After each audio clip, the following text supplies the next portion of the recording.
नमस्ते। आज हम बात करेंगे प्रभाव की, मतलब इन्फ्लुएंस की। ये एक ऐसी कला है जो हमारे आसपास हर बातचीत में मौजूद होती है, भले ही हम उसे पहचान पाएं या ना पाएं। तो चलिए आज मिलकर इस दिलचस्प साइकोलॉजी को समझते हैं। जरा एक पल के लिए सोचिए, आपकी जिंदगी में वो सबसे प्रभावशाली इंसान कौन है? कोई दोस्त है, परिवार का कोई सदस्य या फिर कोई कलीग?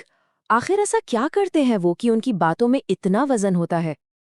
देखिए, अक्सर हमें लगता है कि इन्फ्लुएंस या प्रभाव जो है वो किसी पद या पावर से आता है, पर सच तो ये है कि असली ताकत लोगों को समझने में है, उन्हें मजबूर करने में नहीं। ये एक कला है, कोई हथियार नहीं। तो चलिए इस कला को थोड़ा और गहराई से समझते हैं और देखते हैं कि अपनी बात को असरदार तरीके से कैसे रखा जाए, वो भी बिना किसी पर कोई दबाव डाले। अच्छा, सबसे पहले एक बहुत ज़रूरी फ़र्क समझना होगा पर्सुएशन और मैनिपुलेशन के बीच का। देखिए, पर्सुएशन किसी को रास्ता दिखाने जैसा है, जहाँ सामने वाले के पास ना कहने का पूरा हक है, जबकि मैनिपुलेशन में वो ऑप्शन ही छीन लिया जाता है। तो आज हमारी सारी बातचीत इसी नैतिक दायरे के अंदर रहेगी। अब आते हैं उस नींव पर जिस पर प्रभाव की ये पूरी इमारत टिकी हुई है। और ये कोई चालाकी या ट्रिक नहीं है, बल्कि इंसानों की एक गहरी समझ है। असल में जो लोग इमोशनली इंटेलिजेंट होते हैं ना, वो दूसरों को बहुत आसानी से प्रभावित कर पाते हैं। अब सवाल है क्यों? क्योंकि वो अनकही बातों को पकड़ लेते हैं, सामने वाले के इमोशंस को समझ जाते हैं। उन्हें पता होता है कि कब बोलना है और कब बस सुनना है। और जानते हैं, यही समझ है जो विश्वास पैदा करती है। जब लोग आप पर भरोसा करने लगते हैं तो वो आपकी सलाह सुनने को तैयार हो जाते हैं। वो खुद आपके पास आते हैं क्योंकि उन्हें लगता है कि हाँ, ये इंसान मेरी स्थिति को समझता है।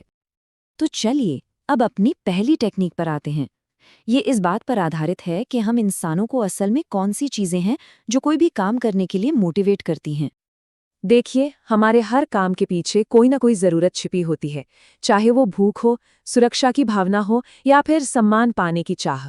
मतलब, अगर आप किसी की जरूरत को समझ गए तो समझ लीजिए कि आप उन्हें मोटिवेट करने का तरीका भी जान गए। साइकोलॉजिस्ट मैस्लो ने इसे एक पिरामिड के जरिए समझाया है। सबसे नीचे हैं हमारी बेसिक फिजिकल जरूरतें, जैसे रोटी, कपड़ा, मकान। उसके बाद आती है सुरक्षा, नौकरी की, अपनी सेहत की। फिर आता है प्यार और अपनापन, यानी दोस्त, परिवार। इसके ऊपर है सम्मान की जरूरत, और सबसे टॉप पर है सेल्फ एक्चुअलाइजेशन, मतलब अपनी पूरी क्षमता तक पहुंचना। और जब तक नीचे की जरूरतें पूरी नहीं होती, तब तक ऊपर वाली जरूरतों का कोई खास मतलब नहीं रह जाता। इसका एक बहुत अच्छा उदाहरण देखते हैं। मान लीजिए एक सेल्स पर्सन कहता है, आपको जो कार पसंद है उसकी सेफ्टी रेटिंग अच्छी नहीं है, लेकिन ये वाली ज्यादा मजबूत है और एक्सीडेंट्स में इसका रिकॉर्ड भी बेहतर है। अब देखिए, यहाँ वो सेल्स पर्सन कार के स्टाइल पर नहीं, बल्कि हमारी सुरक्षा की जो बेसिक जरूरत है उस पर ध्यान खींच रहा है। और सुरक्षा की जरूरत स्टाइल की चाहत से कहीं ज्यादा पावरफुल होती है। चलिए, अब आते हैं अपनी दूसरी टेक्निक पर, जो जुड़ी है भाषा की ताकत से। क्योंकि शब्द सिर्फ मतलब ही नहीं बताते, वो हमारे अंदर एहसास भी जगाते हैं। आपने ध्यान दिया होगा, कुछ शब्द ऐसे होते हैं जो हमारे मन में सीधे कोई भावना या तस्वीर जगा देते हैं। इन्हें कहते हैं लोडेड वर्ड्स। और सही शब्दों का इस्तेमाल करके आप किसी भी मैसेज का असर कई गुना बढ़ा सकते हैं। जैसे बेबी फूड के किसी ऐड को देखिए, उसमें नेचुरल, ऑर्गेनिक, हेल्दी जैसे शब्दों का इस्तेमाल होता है। ये सिर्फ शब्द नहीं है, ये शब्द पेरेंट्स के मन में सुरक्षा और प्यार की भावना जगाते हैं। ये सीधे सीधे उनके बच्चे के लिए सबसे अच्छा चुनने की इच्छा से जुड़ जाते हैं। हमारी तीसरी टेक्निक हमारे दिमाग के काम करने के एक बड़े ही मज़ेदार तरीके का इस्तेमाल करती है। एक ऐसा मेंटल शॉर्टकट जिस पर हम सब अनजाने में ही भरोसा कर लेते हैं। इसे कहते हैं एंकरिंग बायस। इसका सीधा सा मतलब है कि हमें जो पहली जानकारी मिलती है ना, हमारा दिमाग उससे एक एंकर यानी एक लंगर की तरह पकड़ लेता है, और फिर हमारे बाद के सारे फैसले उसी पहली जानकारी के आसपास ही घूमते रहते हैं। चलिए इसको भी एक आम जिंदगी के उदाहरण से समझते हैं। मान लीजिए कि आपको अपनी सैलरी में 10% का हाइक चाहिए, तो आप सीधे 10% मांगने की बजाय बात शुरू करते हैं 20% से। ये जो 20% है, ये अब उस बातचीत का एंकर बन गया है।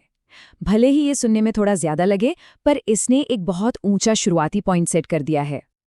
अब जब इस पर नेगोशिएशन होगा तो आपका असली गोल यानी 10% उस 20% के एंकर के मुकाबले काफी वाजिब लगने लगेगा। इससे आपके कामयाब होने के चांस बढ़ जाते हैं, है ना दिमाग का खेल। और अब चलते हैं हमारी आखिरी टेक्निक पर। ये इंसानी रिश्तों की एक बहुत ही खूबसूरत सच्चाई पर आधारित है और शायद ये सबसे आसान पर सबसे ताकतवर तरीका भी है। इसे कहते हैं रेसिप्रोसिटी यानी पारस्परिकता।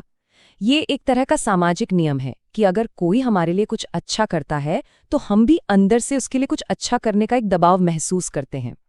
ये एक दूसरे की मदद करने की भावना ही तो है जो समाज को जोड़े रखती है।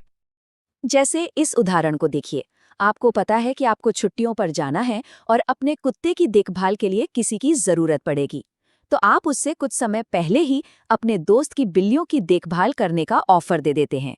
अब देखिए, जब आप बिना मांगे किसी की मदद करते हैं तो एक भरोसा बनता है, और फिर जब आप मदद मांगते हैं तो सामने वाले के लिए आपको मना करना बहुत मुश्किल हो जाता है। तो ये हैं वो 4 असरदार तरीके। पहला, लोगों की ज़रूरतों को समझना। दूसरा, सही और भावनात्मक शब्दों का इस्तेमाल करना। तीसरा, बातचीत के लिए एक एंकर सेट करना। और चौथा, पाने से पहले देना। ये सब आपकी एक एथिकल परसुएशन टूलकिट का हिस्सा हैं। आखिर में एक बात याद रखनी जरूरी है, प्रभाव अपने आप में न तो अच्छा है और न ही बुरा, ये बस एक औजार की तरह है। सवाल ये है कि इसका इस्तेमाल कैसे किया जाएगा, किसी की मदद करने के लिए या किसी का फायदा उठाने के लिए। ये चुनाव हमेशा हमारा अपना होता है। इस पर सोचने के लिए शुक्रिया।